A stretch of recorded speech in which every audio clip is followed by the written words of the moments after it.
But let's start with the question of whether Kenya is ready for next week's rerun of the presidential election. Yesterday, a senior member of Kenya's Electoral Commission resigned and told this program that the electoral body was under political siege. It was unable to take any decisions and could not hold credible elections. Since then, the chairman of the Electoral Commission, Wafula Chebukati, has said he couldn't guarantee credible elections either. It's already painful for me to be on record as the chairman of the IBC that presided over a presidential election that was nullified by the Supreme Court. I've made this point on numerous occasions to my colleagues at the Commission. I've made several attempts to make critical changes, but all my motions have been defeated by a majority of the commissioners. Under such conditions, it's difficult to guarantee free, fair, and credible elections. That's Wafula Chebukati, the chairman of the Electoral Commission, sounding pretty helpless, really, in the current circumstances. Dr. Miguna Miguna is a Kenyan lawyer. He used to be senior advisor to Mr. Raila Odinga when he was prime minister, and he joins us now. Mr. Chebukati says he cannot guarantee a credible poll. What does that then say about that deadline of the upcoming rerun of the elections? Yeah, thank you very much. What it does say is that the IBC cannot conduct credible polls on the 26th of October, and therefore that date must be vacated by the IBC. The Right Honorable Prime Minister, the former Prime Minister, has said that he does not consider those elections as elections, precisely because of what Mr. Chebukati and Dr. Kombe said yesterday. Firstly, all the problems that led to the nullification of the election have not been addressed. The staff that committed the irregularities and illegalities that led to the nullification by the Supreme Court have not stepped aside, have not been charged, have not been removed from their positions. The infrastructure, the ICT infrastructure that was compromised, the Supreme Court say the ICT infrastructure was infiltrated by people who are not authorized. Fine. So to sum it up, we're in a no better position now than we were in August after the elections happened, except that we have two senior election officials now saying they cannot guarantee the next election. So take us through what happens now. Yes, but I think we are in a worse position than we were on August 8th. But this is what is going to happen.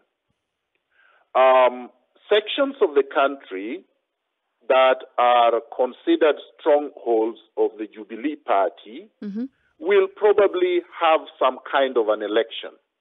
They will go to polling stations and they will vote.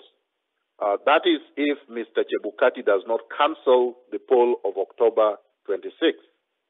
A large swath of the country, and here we are talking the former Nyanza province, the entire Nyanza province, 3/4 of Western province, almost the entire coast region, 3/4 of Nairobi County, yes, a large section of the Rift Valley will not vote because not only are those the strongholds of Mr. Raila Odinga, the governors of most of these counties have already stated that they are not going to allow an election in their county. I mean, not only will they not vote, sir, but Raila Odinga himself, who's pulled out of the rerun, has called for mass protest.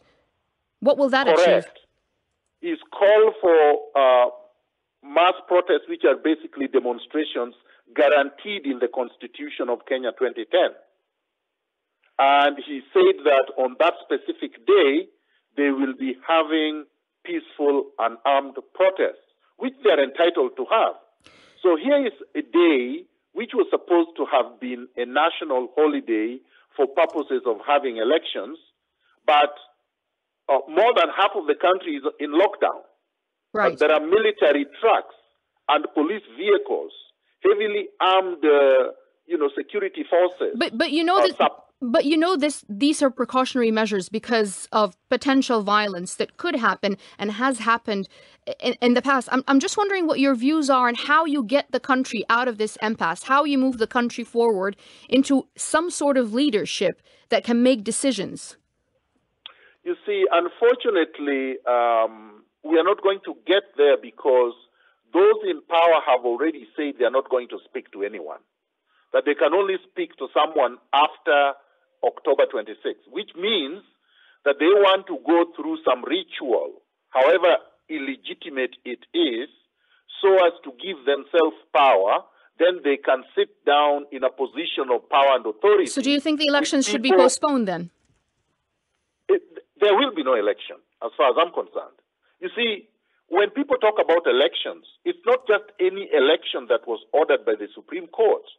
The Supreme Court said the election must be in strict adherence to the law and the Constitution. And what we are going to have are not just not credible.